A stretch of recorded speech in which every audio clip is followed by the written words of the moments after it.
And so April 22nd at noon, we will have Friends of the Theodore Roethke House here to celebrate because April is Poetry Month. Did you all know it's Poetry Month? Oh my gosh, okay. Well, y'all need to come and learn about poetry then. And then also this week, we're resuming History After Hours, which is our evening lecture program, beginning at 5:30 p.m. on Thursday, April 17th. You can hear our own Tom Trombley talk about D.H. Burnham and Company 1919 plan for the city of Saginaw.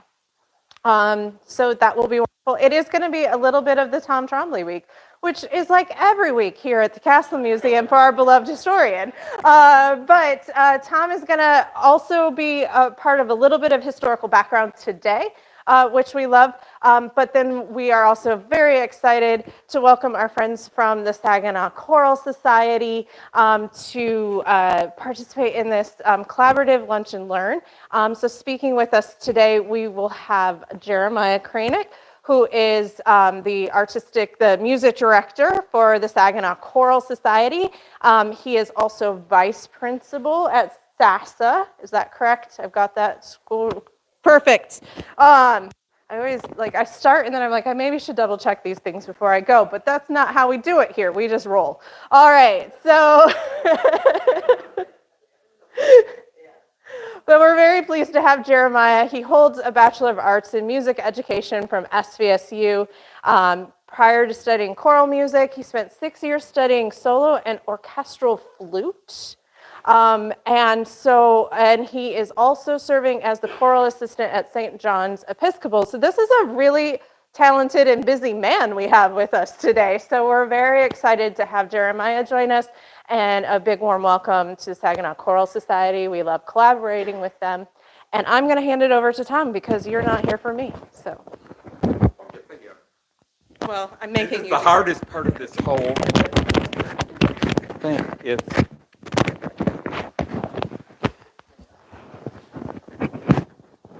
Have I? Here, Sylvia wants you to put it on that side so that you don't. And then we discover I didn't button my shirt correctly this morning. Is this going to be okay? And this is really very brief. But really, the history, when Bonnie and I were talking about this, one of the things that came up just in our casual conversation is just how deep the roots are for choral music and the appreciation of it in Saginaw. That they go back much further than the Choral Society, and the Choral Society goes back 9 years, but the roots of that go back even deeper.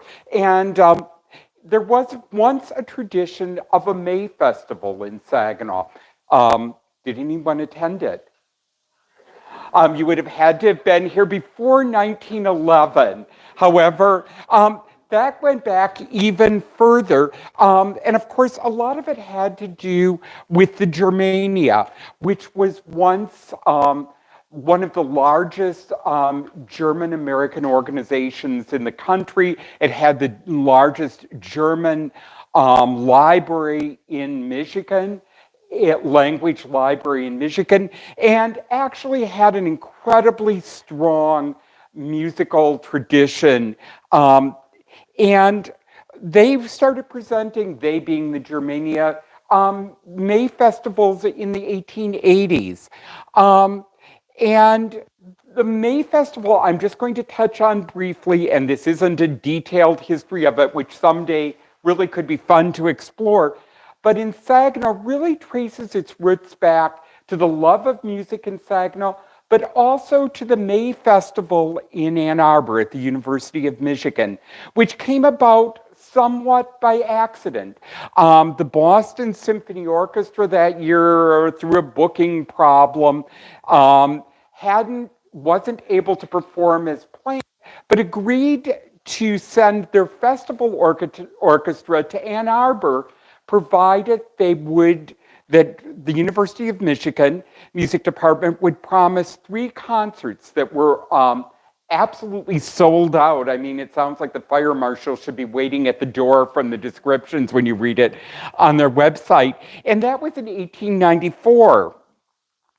What is interesting about that is, and this is just a very blurry slide, that actually in conjunction with that, I discovered yesterday that the Boston Festival Orchestra followed their performance in Ann Arbor, and I'm certain in Ann Arbor they loved when they were trying to sell tickets, with a performance in Saginaw, Michigan. Um, and so throughout the late 19th century, there was really this growing love of choral music, and the Polyhymnia Society, and I've been practicing pronouncing it and didn't do an impeccable job, which was a women's choral group, really started doing a lot of performances. They actually ended up with their own music directors, and it sounds like they're kind of were warring music directors with it. And Mr. Platt, who, from my book, is known for his memorable work, Queen of the Saginaw Valley, written in 1907 for the semi-centennial, but whose studio was on Millard Street, were the directors of the Polyhymnia Society.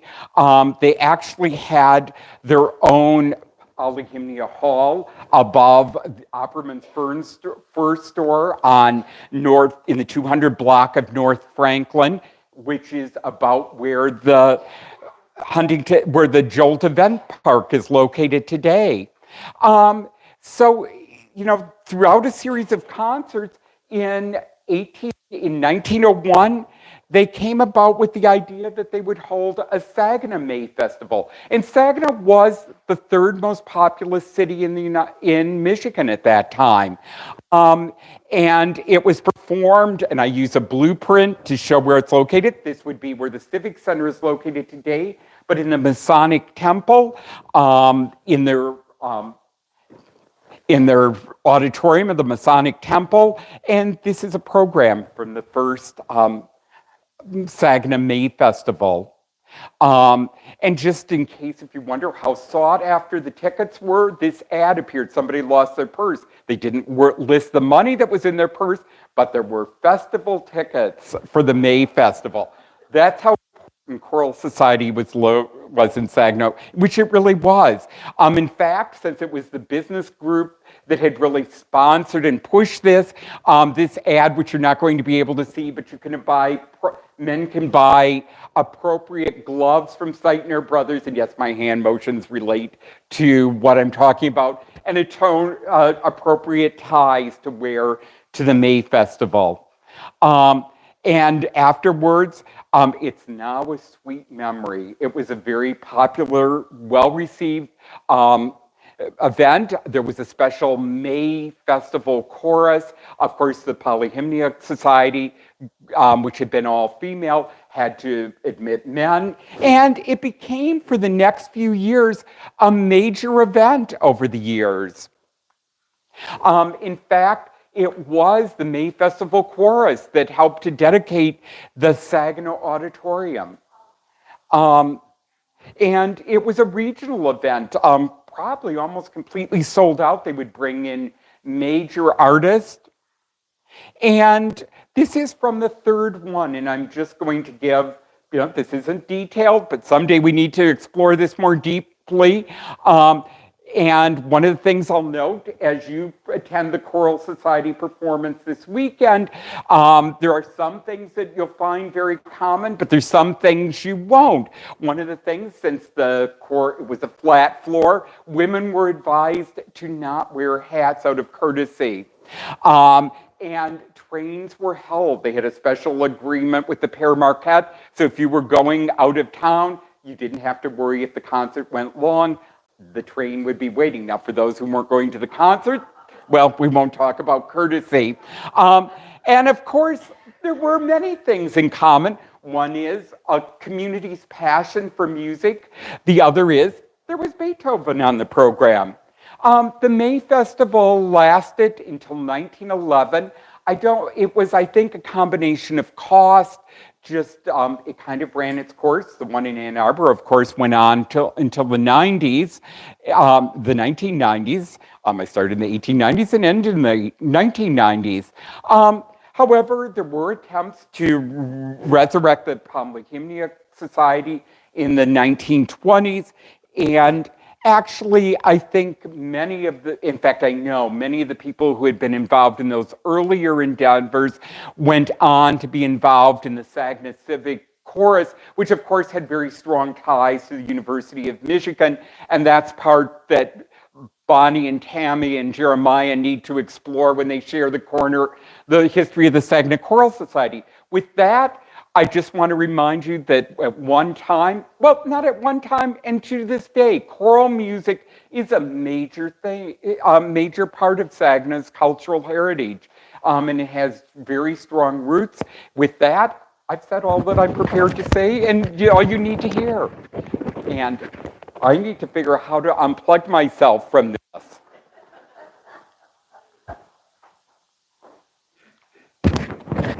Oh my, that's annoying. I apologize, everyone. Sylvia, this is all your fault for making me put it on this plank.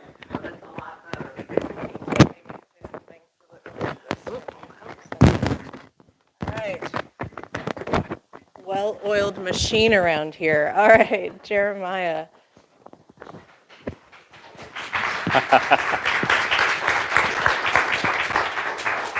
All right, as I said before, Jeremiah is the artistic director of the Choral Society, so thank you for being with us. Thank you. Good afternoon and welcome. Thank you for being here today, and thank you for indulging me as I get to talk about things that I am very passionate about, and I hope that you are too, although I have come to find over time that not everybody is, and I still like to talk about it. Saginaw Choral Society is actually preparing for the final concert of our season, and this concert in particular, I'm going to drop my scores off, this concert in particular is thrilling for me because, as we've titled it, Titans of Music, it is two of the biggest composers in the musical repertoire. Not only classical, but these two composers informed so much music that even goes on today. When you tune into pop music today, you still hear samplings of Beethoven and Mozart. It's just inherent in what we do. And so for me to have the opportunity to program Beethoven and Mozart in one concert is thrilling for me. It's, for many people, it's a great opportunity to be able to hear two composers who quite honestly were very fond of one another, but also had very sordid and tragic lives. And so when I think about doing lectures like this, I often find that I make my notes, I get lost in the weeds when it comes to the music of things, and to be honest, you're probably less interested in the music and more interested in the gossip, and so we're going to start there. We'll actually start in the order of the concert. So we're opening with Beethoven's Choral Fantasy, and the Choral Fantasy was a great work that Beethoven wrote for piano and orchestra and chorus. It's a bit misleading because the chorus really only sings for about 6 minutes out of 20. The rest is piano and orchestra. And what Beethoven actually needed was he had this very big performance planned where he was going to premiere his Fifth Symphony, his Sixth Symphony, parts of the Mass in C, and he needed something else that was going to be thrilling and just kind of led into that. It was a 4-hour program that he planned, and it was freezing cold in the concert hall. And Beethoven thought, gee, how can I make this more entertaining for people? Oh, I know, I'll add a piano piece. Yeah, not necessarily great and thrilling, but to him it was. And so he decided to come up with this, but the idea was so rushed that he himself improvised the entire opening of the piano. He sat at the piano and played the piano solo and improvised it. Now, the Choral Fantasy is a fantasia with a finale. So a fantasia, for those of you who do not know, is very free form. It's supposed to sound improvised. It's usually written out, but should sound like it's being made up on the spot. For much of it, Beethoven did make it up on the spot. Yeah. He had actually reached out to a poet that he knew for a text and said, I need something, compose it quickly, so that I can write music to it. And he was not thrilled with the text. In fact, he wrote to the publisher afterwards and said, we might want to consider a different text for this piece. I think it was just too rushed, much like the composition of the music. So he was never fully settled on it anyway. But again, it's a 4-hour concert, and he was prolific. He just kept writing things. Now, this happened in 1808. Beethoven at this point was 38 years old. So by the time he's 38, he's premiering 2 major symphonies, which we know and love, the most famous of them being the Fifth Symphony.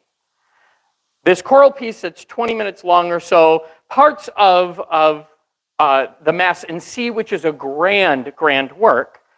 And to him, it was just what he did. You know, it's common fare. And so we'll find that a lot with these composers. Now, for those of you who plan on being at the concert, all of you, when you hear this, you will think to yourself, how did a man who is 38 years old write this? You know, I am currently 39 years old. And I think to myself, good Lord, there isn't anything that I have accomplished that is quite as grandiose as that. And he was never happy with it. He just wasn't. The work itself opens with this beautiful piano part. And you'll actually hear Catherine McMichael is the pianist. It is exemplary. And it opens with these big flourishes and runs. And she plays for probably about 7, 8 minutes before the orchestra even comes in. And in that time, he wrote out 2 distinct, beautiful themes that are very legato. They're very connected. It's a very tuneful work in general. You can hum these themes. So he opens with that, and then the orchestra comes in. Now, in the first performance, the orchestra came in wrong. And in fact, the clarinets played something completely out of context.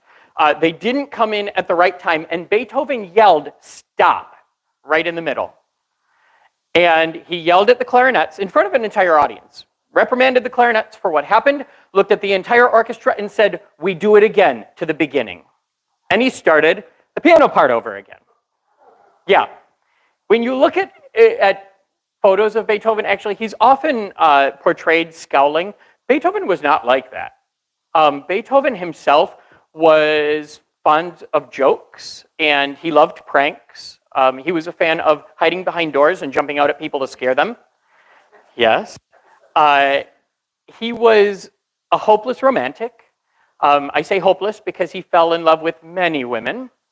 And however, one in particular, we do not know. If ever you want to dive into some interesting writings, Beethoven has published letters that he wrote to the immortal beloved. We have no idea who the immortal beloved is.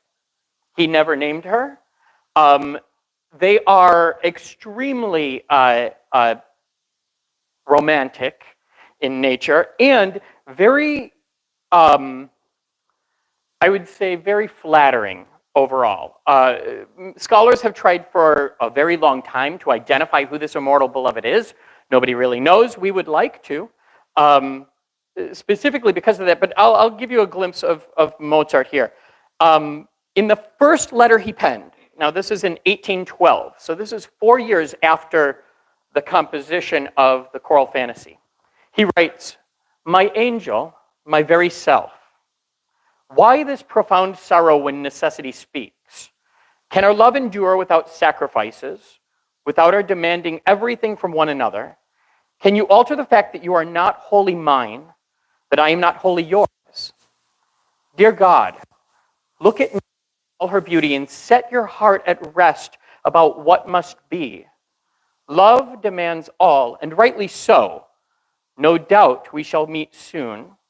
And today also time fails me to tell you of the thoughts which during these last few days I have been resolving about my life." At this point, Beethoven is pretty much completely deaf. So Beethoven in his 20s starts to go deaf. He recognizes it and starts writing about the challenges right around 1801.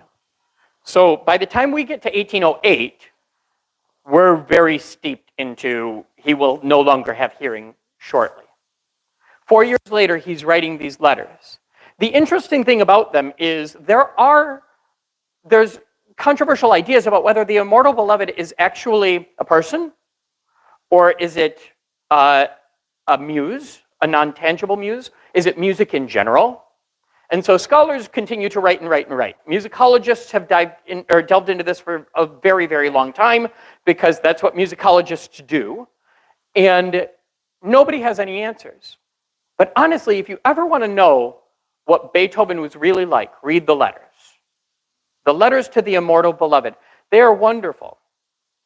We get glimpses of that in this work.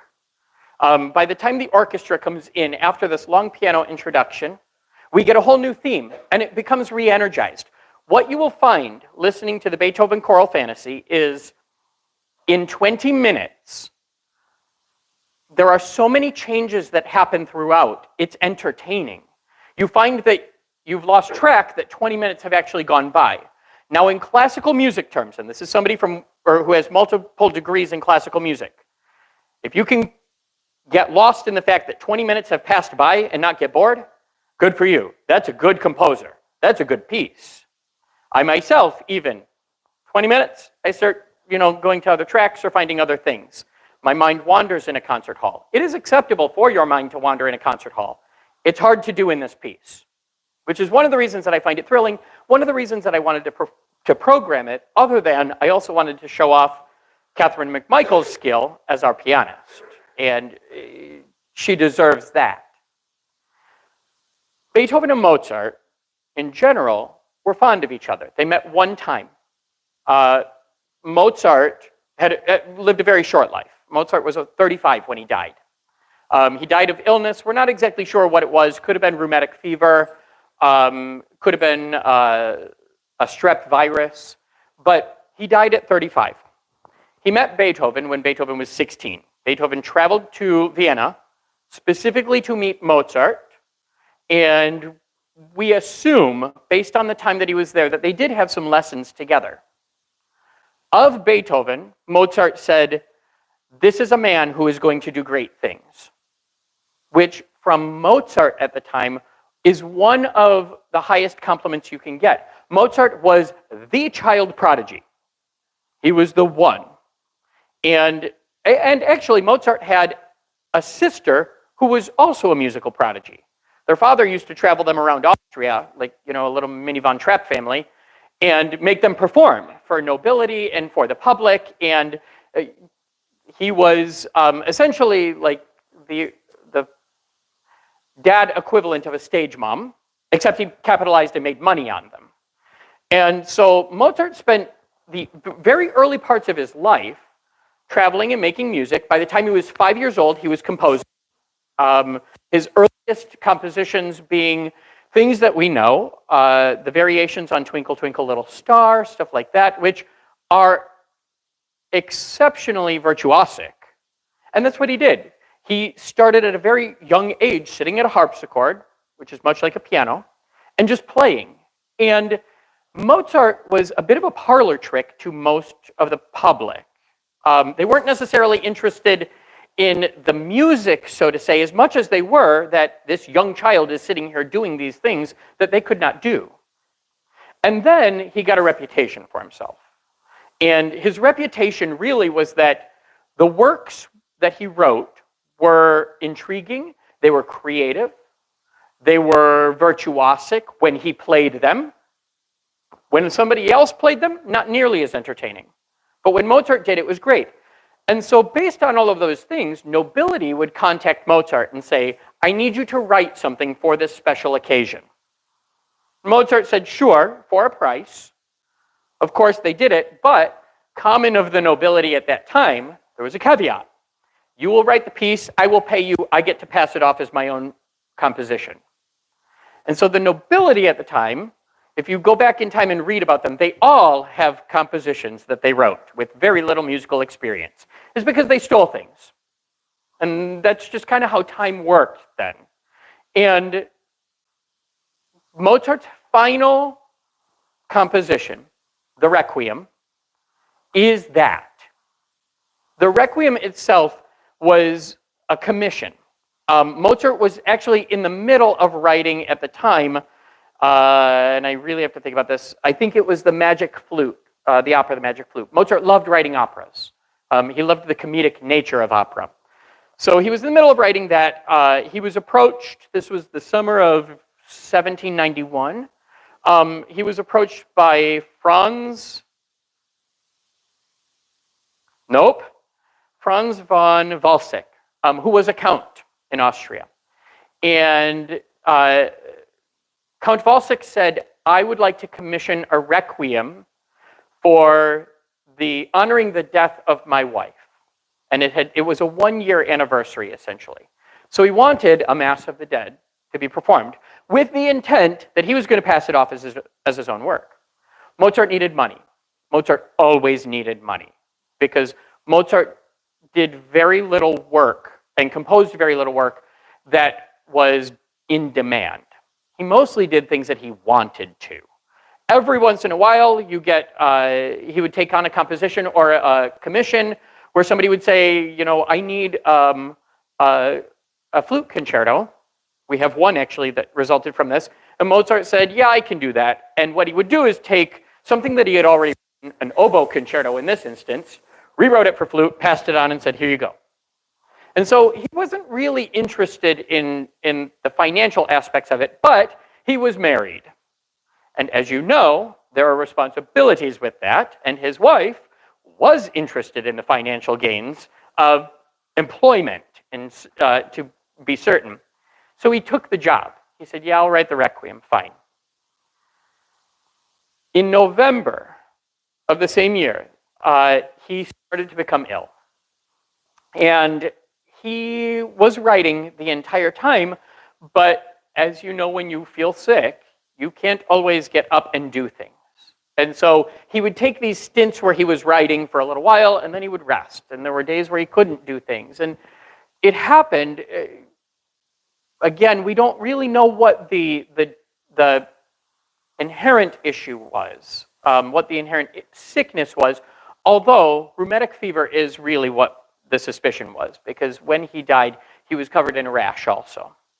And so you'll find many reports that make statements like, it was kidney failure because he was a raging alcoholic.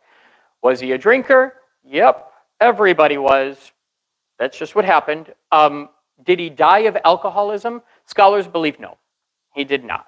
Now, that's not great for film. And so it's much better in a movie to say he died of alcoholism and to portray him as a raging alcoholic. But, you know, Mozart had a temper, much like Beethoven did, actually. And so there are things that led to this perception that he was a drunk. Not really the case. And so as he's getting sicker and sicker and sicker, it becomes apparent that he's not going to be able to finish the work. He gets sick in November, he dies in December. Yeah, 35 years old. The work is left unfinished. So the parts that we know Mozart had pretty much written of this Requiem is the opening. He wrote the opening, he wrote the next section, which is the Kyrie, and he had sketched out most of the orchestration for those, we believe. The next section of it, which in the Latin Mass, we call it the sequence. Literally means that comes next. In that you have the Dies Irae, which is the Day of Wrath, and other sections leading up to the last thing that we know he wrote, which is the first 8 measures of the Lacrimosa. And those are the best 8 measures in the work. After that, he had some sketches of some things, but it wasn't his. And the work itself wasn't his. But how do you sell a commission by Mozart if Mozart doesn't write it? And that's what his wife Costanza had to deal with. So what she did was she approached his student, Franz Süssmayr, and she said, I need help. I have to have this finished, and we have to pass it off like he wrote it. And I will pay you to help or to finish the work. However, I need the money, and so we can't tell people that Mozart didn't write this. And Süssmayr, who was a student of Mozart, said, okay, yep, I can do that. And so he did write it. They did move it along and they passed it along. However, I always think Costanza is like the world's greatest marketer when it comes to things like art and music, because what she did was she started to create rumors about the work.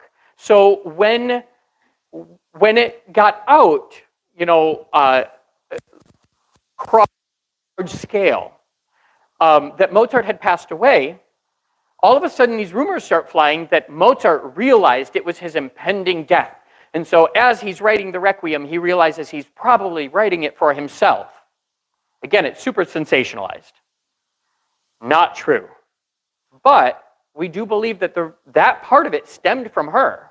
Because what better way to promote a work and what better way to market a work than to steep it in something like that? Something where you think, here's one of the greatest giants of classical music writing his own death mass. What will that sound like? And so, of course, everybody says, yeah, we want to hear this now. It isn't until later that Süssmayr actually says he later claimed full authorship of multiple sections. The Sanctus, the Benedictus, the Agnus Dei, the Lux Aeterna, minus a few sketches that were in it, most of the Lacrimosa. And so before you get down to like looking at the mass parts in general, and you realize Süssmayr wrote more of it than Mozart did. It's really Süssmayr's Mass inspired by Wolfgang Amadeus Mozart. Yeah, and it's interesting. Here's why it's difficult, though. Singers hate that. Because Mozart is easy to sing. Süssmayr is difficult to sing. He doesn't write as effortlessly because, to be completely honest, he's not as talented.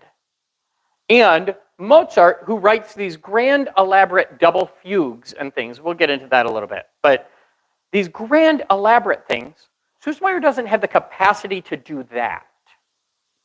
So he does it in his way.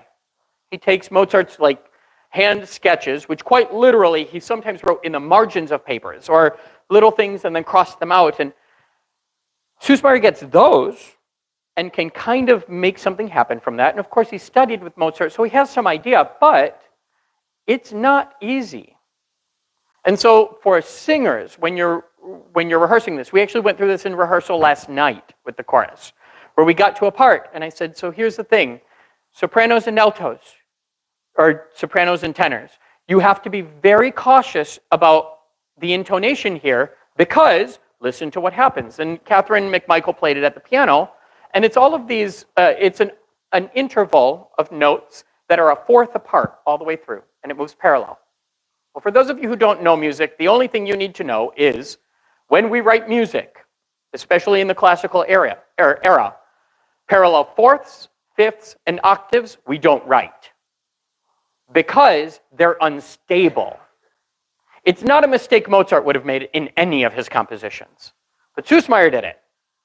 So when the singers are singing these lines, and they're making these mistakes, and they're getting frustrated because I'm just yelling at them, keep it in tune, watch the pitch, it's got to be higher.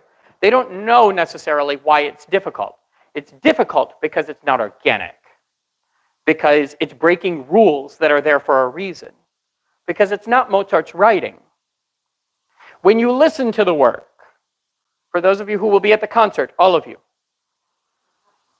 when you hear the work, you will be able to identify the parts that Mozart wrote and the parts that he didn't, even if you know nothing about it.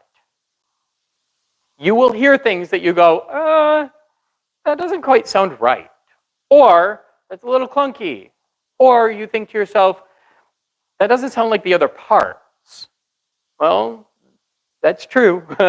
And it is clunky. And there are entire movements. There's a hostias in it that should be beautiful. It's not. Inherently, it's not. It's not because it's sung poorly. It's because it's so difficult to make it beautiful the way that it's written. And the phrases of it, where you expect in your ear to hear a phrase end and the next one begin. And as listeners, we like expectation. We like to be able to identify something that's familiar. When you can't find that, it's not as enjoyable. It's why, music and things like that were very difficult at the turn of into the 20th century. But in terms of the Mozart Requiem, you will hear that. You'll hear parts that you think, it's pretty, but I don't know that it's great. And then you hear Mozart's compositions, and you think, wow, that's thrilling. Right from the onset. We, of course, because it's a Requiem, it opens with a Requiem. Requiem Aeterna, rest eternal. And then it goes into the parts of the Latin Mass, the Kyrie and the Christe eleison. The Kyrie and the Christe eleison are written in a double fugue. Now, again, many of you won't know that. So let me just give you what is impressive about that. Bach invented the fugue. Fugues are difficult because fugues have more rules than anything else in the world. There isn't a political system that has more rules than fugues do when it comes to writing them. Yes. And so the important part about fugues is that there's always a theme, and it comes back in multiple keys. There's always an answer or a subject and a counter-subject that happen, and you hear them interspersed in the voices, but the voices, soprano, alto, tenor, bass, all move independently. So whereas they're singing at the same time, they're all independent lines moving at the same time. Mozart doubled it. So he wrote 2 themes occurring at the same time. In a typical Kyrie, you get the iteration first of Kyrie eleison, Lord have mercy. And then following that, you get Christe eleison, Christ have mercy. Mozart superimposed the 2 together. So you get Lord have mercy and Christ have mercy happening at the exact same time. And it is impressive. And it's fast. And there's a lot of runs moving through it. It's challenging for the singers, but not impossible. And so you'll hear it and you'll go, wow, that is something. This happens a lot throughout both of these works, actually. Moments where you're going to hear something, you'll say, that's impressive. So, here's the rough of all of it, I think. Mozart and Beethoven were great composers because they deserved that. What they did, the prolific writing, the skill with which they wrote, they deserved the accolades they got. But they also wrote for themselves. They wrote because they wanted to, not because they had to mass produce things. Did they mass produce things? Yes. But that's what inspiration is. That's what musical inspiration is. Artistic inspiration in general does those things for you. They're both young composers in the classical era. And so communication, not as fast as it is now. By the time Mozart died, it would have taken months for people in Europe to know Mozart had died. Same with Beethoven. By the time a work had been premiered in Vienna, it would have taken a long time for the outside areas, particularly Italy, because it's difficult to get things to Italy at this point, to know that these works existed. And yet, even despite those challenges, their youth, the fact that they weren't producing for consumerism, we still have all of it today. We're still talking about these pieces right now. I, at 39 years old, have already spent over half of my life focusing on composers like this. And so that really tells you the importance of not only of what they did, but of who they were. And for performing concerts and things like that. Often when I program, I think to myself, what does an audience want to hear? What do I want to perform? Sometimes those 2 things are in agreement, sometimes they're not. The one thing that I can almost always guarantee or bank on is if I can program something by Mozart, by Beethoven, by Leonard Bernstein, people will show up. I want to do it, people want to hear it. Lasting legacies are important, but lasting legacies are only important when the legacy has been earned. And in this case, you have an opportunity, Saginaw has an opportunity to hear two remarkable works performed live music, doesn't happen like it used to, but performed live with an orchestra, with a chorus made up of community members, and a chorus that will also include high school students. So, as the assistant principal over at Saginaw Arts and Sciences Academy, for many of you, you know, and if you don't know, you do now, SASA has been under renovation because we moved into Arthur Hill. So Arthur Hill has to be renovated and updated to support the type of programming that we do. Because of that, we don't currently have an auditorium that's functioning. And so our voice keyboard concentration with the choirs in it, at the beginning of the year, wasn't sure what they would do for a spring performance. The teacher for that course is the director for the Saginaw Youth Choir under the Saginaw Choral Society, Emerald Joyner Christensen. So we were talking, and I said, well, why don't they just come sing with us? They could sing the Requiem and the Beethoven. And Emerald went, really? I said, yeah, why not? I mean, truthfully, like, if anything, it's just a remarkable experience for them and an opportunity to do something that high school students don't get to do. No high school anywhere nearby is performing a Mozart Requiem with an orchestra, and they're certainly not doing it on the same program that they've got a Beethoven, the Choral Fantasy. And so we've got kids, you know, ages 14 through 17 who get this opportunity. They are doing it remarkably well. Here's my favorite part. I periodically go into class and I'll talk to them about things, or I listen to what's going on, or we just have sidebar conversations in the hallway. And they are genuinely excited. They love the work. They love the Mozart. Beethoven they tolerate.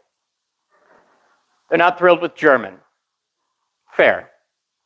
But to them, it's just what they do. It's not anything outside of that. Saginaw has remarkable opportunities for people. And this is one of those things. The fact that we have an organization, a nonprofit music organization that can collaborate with an Arts and Sciences Academy to produce works like this is fantastic. These are the things that you don't read about in the news, unfortunately. Well, fair enough. I'll take that. But it's happening. And it will continue to happen. And it happens because not only are the structures there to support that, the community is there to support that. You know, if you have no other reason, if you're not even interested in hearing Beethoven and Mozart, at least come watch high schoolers do it. Because you want to talk about impressive, that's impressive. These are works that challenge adults with degrees. And we've got kids doing it, and in some ways are coming to rehearsals more prepared than adults. Yes. That has changed over the past couple of weeks when some of my adults realized, oh, they know this. But also, I get to look at people, I get to look out and watch a community chorus making music of the age ranges between 13 or 14 up to many more decades beyond that. Show me another part in life where that happens. Give me one other instance where that happens and everybody, regardless of their age or standing, is equally as important. I'll wait. It doesn't happen. This is the importance of art in a community. This is the importance of live music in a community. This is the importance of supporting education, because it's not always about what they're being taught. It's about how the process happens and what they learn from that. There are some singers who come in to SASA and say, they pop in and out of rehearsals, actually. They're not always in adult rehearsals with me. But they've been in and out, and then they go back to their classmates who didn't show up for that specific rehearsal and say, we've got to work on this. Because they realize that everybody else knows it, and they need to know it when they come back. And likewise, I've had adults who come up and they're like, that kid knows his stuff. I'm like, are you intimidated? So you have younger and older generations genuinely helping one another without any motive behind it. That's why we do this. That's why we support this. That's why I'm talking to you right now. Are Mozart and Beethoven great? Absolutely. They were interesting. But here's the deal. This is happening in your backyard. Actually, it's happening in your front yard. You can't avoid it. It's here. Support that. Support live music in your community. Support the people that you see singing on stage, that you shop with, that you work with, that you are neighbors with. And support the fact that we have schools in this community that also support these things. And if we don't support them, they cease to exist. And then everything we see is news about ulterior motives. I'm going to give you an hour and a half in a concert with no ulterior motives. Not one. I won't even ask you to donate $1 to the organization. You're welcome to. But no ulterior motives. Just come see it happen. All right. I believe I have roughly 10 minutes or so. Yes. Any questions for me? Anybody have anything they want to ask or say? Be polite. Go ahead. We have the privilege of having Abby scheduled at the end of next month for all three teachers and independent Excellent. She's coming back from Peru. Of course she is. Catherine is fascinating. For those of you who do not know, and I'm sure most of you do, aside from being a world-renowned composer and a remarkable pianist, she's an avid traveler. She, this past summer/fall, I believe, went to Antarctica, and then took handbells because it was the only continent, she believed, that had never had handbells performed on it. Yeah, right out of Saginaw. Yep. She's a remarkable force. That's going to be excellent. Other things? Questions, comments? Yes. After Beethoven went deaf, was he able to be the conductor at a performance? I don't believe he ever did after he went deaf. He was very frustrated, of course, for a number of years. But I think Beethoven probably realized at that point, and we don't know this for sure, but I do believe he realized he was not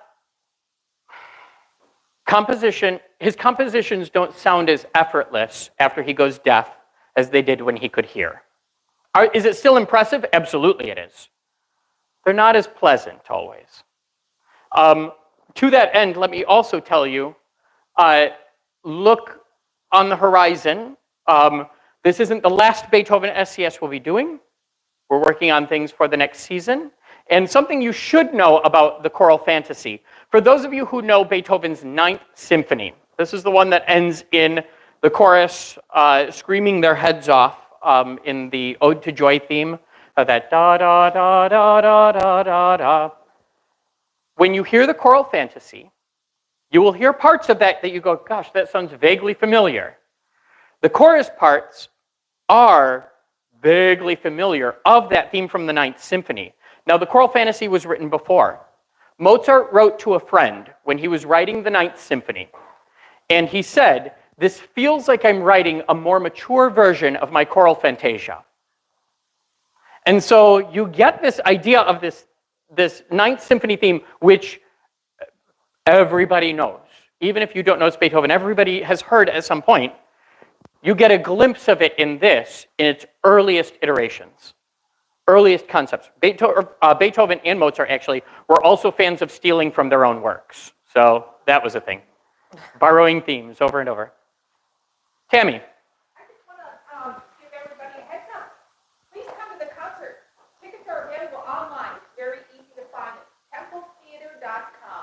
Okay, let's say that on the microphone too. So Yep. if you are looking for tickets to this concert, templetheater.com to purchase tickets online. And that concert is this Saturday? Next Next. Saturday. See, I shouldn't be in charge April of the 26th. There you go. Yeah, April 26th, 3 p.m. at the beautiful Temple Theater. Come here, you will hear pianist, soloists, full orchestra, full chorus of singers. It's quite the force. April 26th, 3 p.m., Temple Theater. Yeah. Yep. The only singers who are not volunteer in this are a bass soloist and a tenor soloist for both Mozart and Beethoven. They'll be in both of them. They are hired. The tenor soloist is the tenor professor from Central Michigan University, and the bass soloist is Benton DeGroot, who actually comes to us from Midland area and did his master's degree in opera performance at the University of Michigan. Yeah, a wonderful bass. But those are the only two that of the singers who are hired. The other four soloists for the work all come from within the choir, and everybody volunteers their time. How many people have heard any choral society concert ever? You? They're amazing, right? Like, it's wonderful. Awesome. Is that your look? Thank you. Thank you. Wonderful. All right. I think that is our time. Thank you so much, Jeremiah. This Thank is you very much. fascinating. All